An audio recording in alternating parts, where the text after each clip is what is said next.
नमस्कार। कक्षा 8 के सभी बच्चों को जय हिंद। उम्मीद करता हूँ कि आप सभी लोग ठीक होंगे। तो बच्चों, आज हम लोग विविध अभ्यास 5 को सॉल्व करेंगे।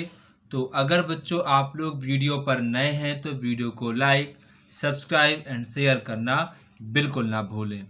तो बच्चों, यहाँ पर आपका जो पहला क्वेश्चन है, क्वेश्चन नंबर 1 आपका जो है 8वीं कक्षा के 30 विद्यार्थियों का रक्त समूह यहाँ पर आपको दिया गया है। ठीक है, किसी का ए है, किसी का बी है, किसी का ओ है, किसी का ए बी है। तो बोल रहे हैं कि इन आंकड़ों को एक बारंबारता बंटन सारणी के रूप में दर्शाइए। बताइए कि इन विद्यार्थियों में कौन सा रक्त समूह अधिक सामान्य है और कौन सा रक्त समूह विरलतम समूह है। ये आपको यहाँ पर बताना है। ठीक है, तो बच्चों यहाँ पर आप देखेंगे, सबसे पहले आप लोग नए पेज से डालेंगे विविध अभ्यास 5। क्या डालेंगे? विविध अभ्यास 5 आप सभी बच्चे नए पेज से डालेंगे। पहला आपका क्वेश्चन है, आपको बारंबारता बंटन सारणी को बनाना है। तो बच्चों इधर साइड आप लिखेंगे रक्त समूह यानी कि ब्लड ग्रुप। क्या लिखेंगे? ब्लड ग्रुप या फिर रक्त समूह। और इधर साइड आप बच्चे लिखेंगे मिलान चिन्ह। क्या लिखेंगे? मिलान चिन्ह। यहाँ पर आप सभी बच्चे लिखेंगे मिलान चिन्ह। और इधर साइड आप लिखेंगे बारंबारता। क्या लिखेंगे? बारंबारता। ठीक है, रक्त समूह आपका ए है, रक्त समूह आपका बी है, रक्त समूह आपका ओ है, रक्त समूह आपका ए बी है। यही सिर्फ है आपको देखने को मिलेंगे। तो जो आपका रक्त समूह ए है वो आपका 10 लोगों का है। रक्त समूह जो आपका बी है वो आपका 6 लोगों का है। रक्त समूह जो आपका ओ है वो 12 लोगों का है। रक्त समूह जो आपका ए बी है वो 3 लोगों का है। तो आपको 10 बनाने, 1 2 3 4, 1 2 3 4, ये आपका हो जाएगा, ये आपका हो जाएगा 5। ठीक है, हो जाएगा 5 ऐसे हो। ठीक है, आपको मैं दिखा देता हूँ, ये देखिएगा, ये मैंने आपको चीज़ें समझाई थी यहाँ पर। ठीक है, तो 1 2 3 4 5, 1 2 3 4 5, 5 5 10, 1 2 3 4 5 6, 1 2 3 4 5, 1 2 3 4 5, 5 5 10 2, 1 2 3। ठीक है, तो ये बच्चों आपकी बारंबारता बंटन सारणी बन गई। ठीक है, सिर्फ आपको इतना ही बनाना था। अब आपका जो क्वेश्चन पूछा गया है, कह रहे कौन सा रक्त समूह अधिक सामान्य है और कौन सा विरलतम है, जो मतलब कि मिलता ही नहीं है। तो बच्चों यहाँ पर आप लिखेंगे सामान्य। क्या लिखेंगे? सामान्य रक्त समूह। क्या लिखेंगे? सामान्य रक्त समूह। यहाँ पर आप देखेंगे सबसे ज्यादा रक्त समूह कौन है? सामान्य।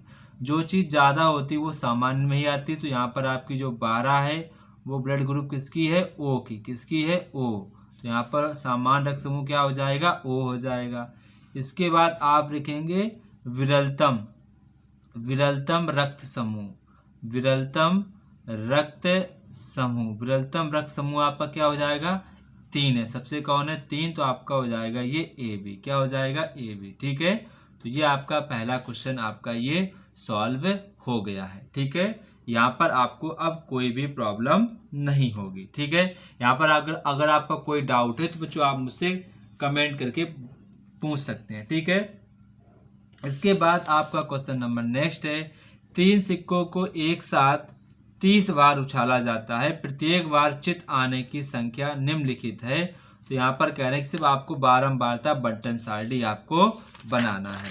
ये भी बहुत आसान है। ठीक है, क्वेश्चन नंबर 2, इधर आप डाल देंगे संख्याएं। क्या डाल देंगे? संख्याएं डाल देंगे, संख्याएं। और इधर साइड आप लिख देंगे मिलान चिन्ह। क्या लिख देंगे? मिलान चिन्ह। इधर साइड आप लिख देंगे मिलान चिन्ह। और इधर साइड आप लिखेंगे बारंबारता। क्या लिखेंगे? बारंबारता। अब संख्याएं आपकी 0 है, 1 है, 2 है, 3 है। ठीक है, 1 2 3। जो आपका 0 है वो 6 बार आया है, 1 है वो आपका 10 बार आया है, 2 आपका 9 बार आया है, और जो आपका 3 है वो 5 बार आया है। तो 6 को कैसे बनाओगे? 1 2 3 4, अब 5वां ऐसे जाएगा, फिर 6 ये हो जाएगा। 1 2 3 4 5, 1 2 3 4 5, 5 5 10, 1 2 3 4 5, 1 2 3 4, 1 2 3 4 5। तो ये बच्चों आपकी बारंबारता बंटन सारणी बन गई है। ठीक है, ऐसे ही आपको बारंबारता बंटन सारणी बनानी थी। ठीक है, यहाँ पर दिया भी गया था, ऊपर दिए आंकड़ों के लिए एक बारंबारता बंटन सारणी बनाइए। तो इसी प्रकार से आपको बारंबारता बंटन सारणी बनानी होती है, जो कि मैंने आपको पहले प्रश्नावली में आपको चीज़ें समझाई थी। तो बच्चों ये आपका चैप्टर कंप्लीट हुआ। अगर आपका फिर भी कोई मुझसे डाउट वगैरह रहता है इस चैप्टर में, तो बच्चों आप हमसे इस नंबर पर पूछ सकते हैं। जो भी आपका डाउट है, कुछ भी आपको ना समझ में आया हो, तो आप हमसे इस नंबर पर पूछ सकते हैं। और बच्चों हाँ, मैं हाफ ईयरली एग्ज़ाम के लिए आप लोगों के लिए सभी सब्जेक्ट के लिए हाफ ईयरली क्वेश्चंस पेपर लाएंगे। वो क्वेश्चंस पेपर आपके एग्ज़ाम के लिए काफ़ी ज़्यादा इम्पॉर्टेंट होंगे। अगर आपको पेपर चाहिए, उनका हल चाहिए, तो आप सभी बच्चे मुझे कमेंट बॉक्स में कमेंट करके बताएंगे कि सर पेपर अपलोड करिए, हम उनको देखने के लिए तैयार हैं। तो जय हिंद बच्चों, फिर मिलते हैं अपने नेक्स्ट चैप्टर पे। आपका नेक्स्ट चैप्टर रहेगा वर्ग और वर्गमूल। ठीक है, आप सभी लोग मुझे कमेंट बॉक्स में कमेंट करके बताएंगे। तो जय हिंद।